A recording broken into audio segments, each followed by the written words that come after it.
In Lesson 2.5, we will delve just a little deeper into the idea of derivatives and how they work. We will not go into a large amount of detail because this will be covered in future lessons in either this course or in the course that follows this one. So we will deal with the four types of derivatives that we're going to focus on here in a general way. Now, while there are a number of different types of derivatives available on the market, we will focus our attentions on four specific types of derivatives: that of rights, warrants, options, and futures. And in the coming slides, you will see the general characteristics of how each of these four types of derivatives works.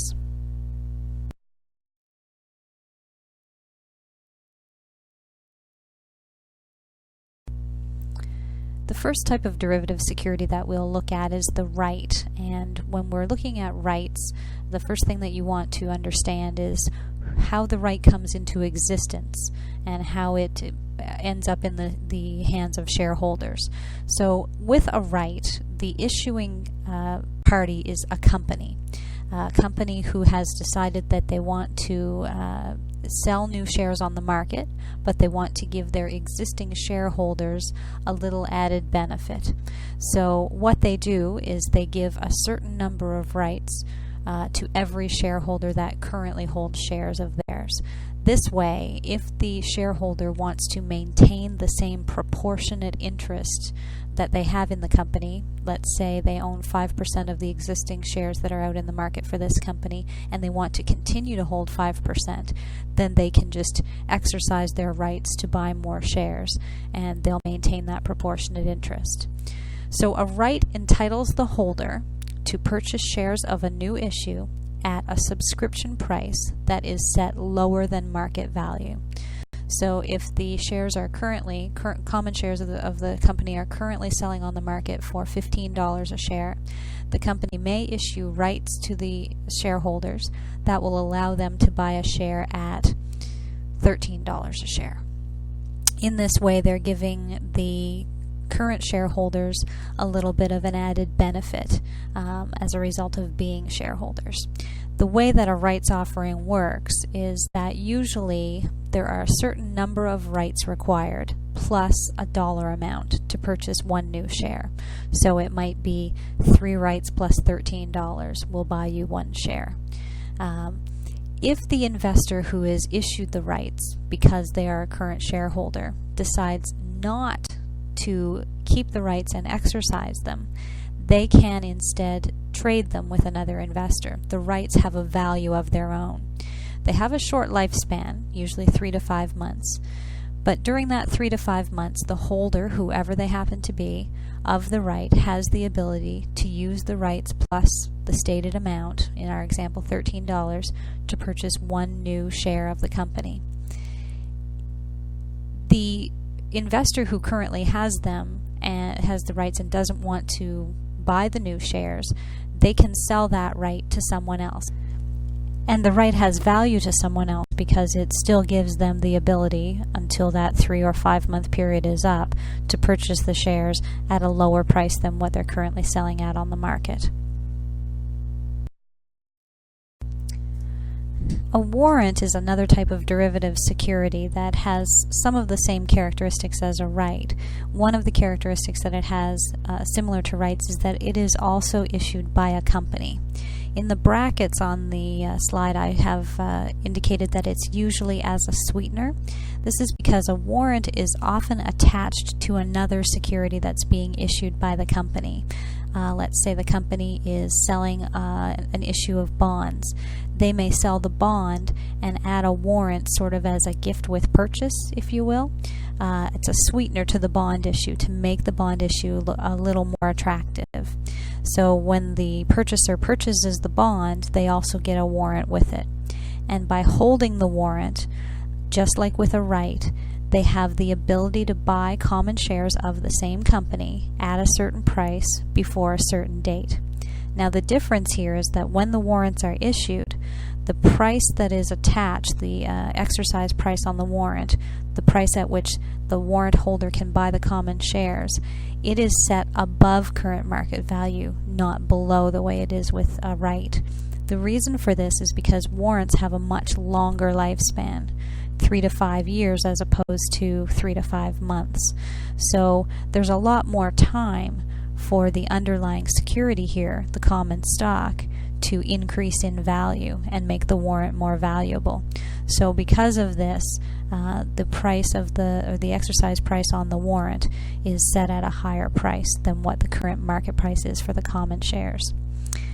If you get into a situation where the share price never gets above the exercise price, so let's say our warrant has stated that the holder of the warrant can purchase 1 share of ABC Company for $15 per share, and we hold the warrant for 2 years, and the price of the common shares on the market has never gotten above 15, and we hold it for another year, and it's only a 3-year warrant, and at the end of the 3 years, just prior to expiry, the shares are still not selling at $15. They're still below 15.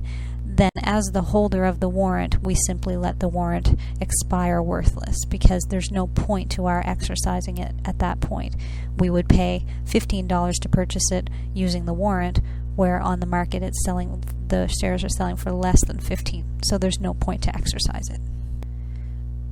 Just as with rights, however, if the market price of the shares does rise above the exercise price so that there is a value to exercising it, the shareholder, or the warrant holder, has 2 options at this point. They can exercise the warrant and buy the common shares at the exercise price, or if they prefer not to purchase the common shares, they can sell the warrant to another investor who can then hold it or use it.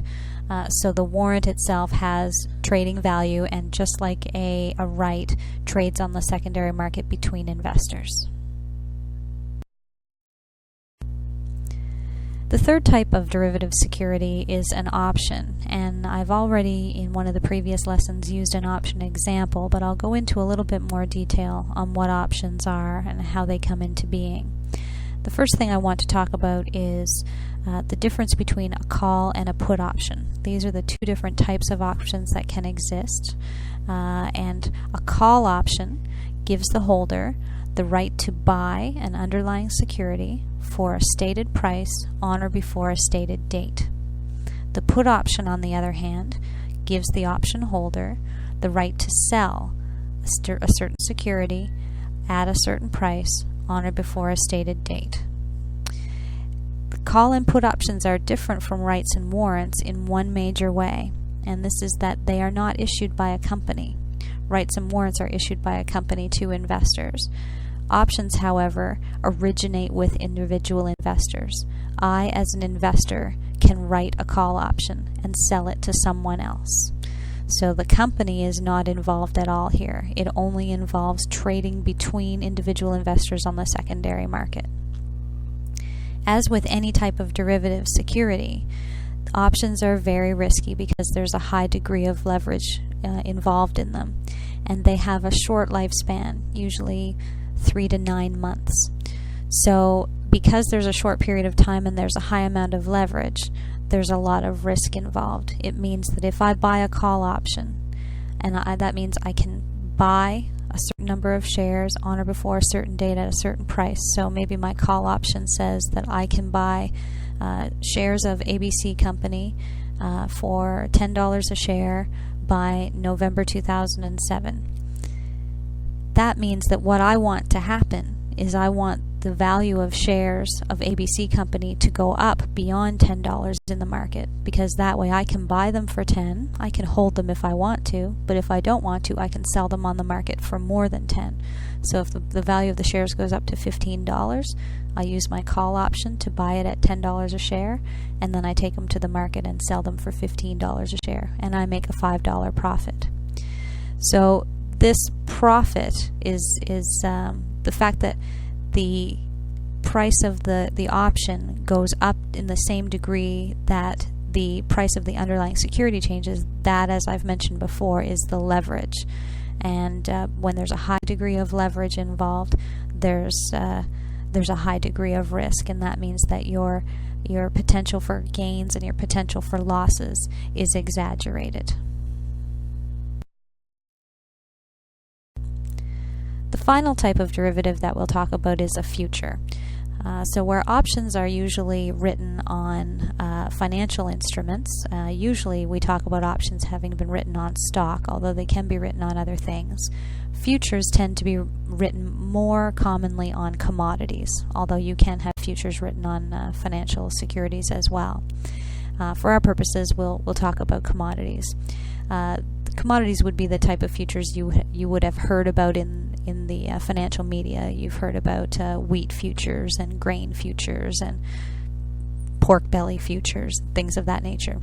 So essentially what a futures contract is a contract between two investors to buy and sell a certain commodity for a certain price at a certain date.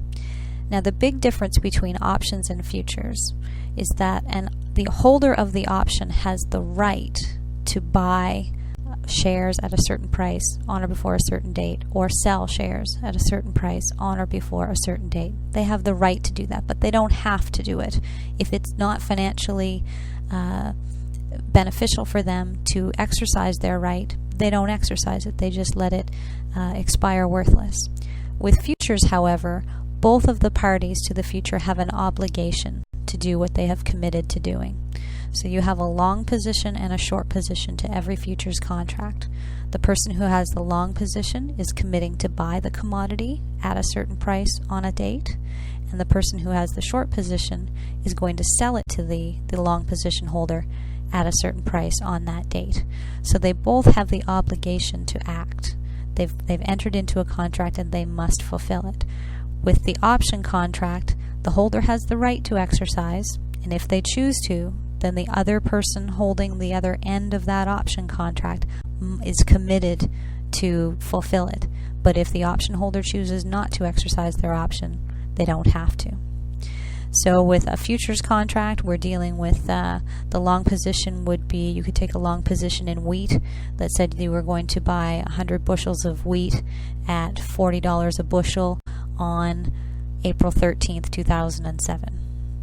The short position would be the other side of that contract, so the person who holds that commits to sell the wheat at $40 a bushel on the same date in April in 2007. The futures price of that contract is the agreed upon value of the wheat. So the $40 in this example would be the futures price.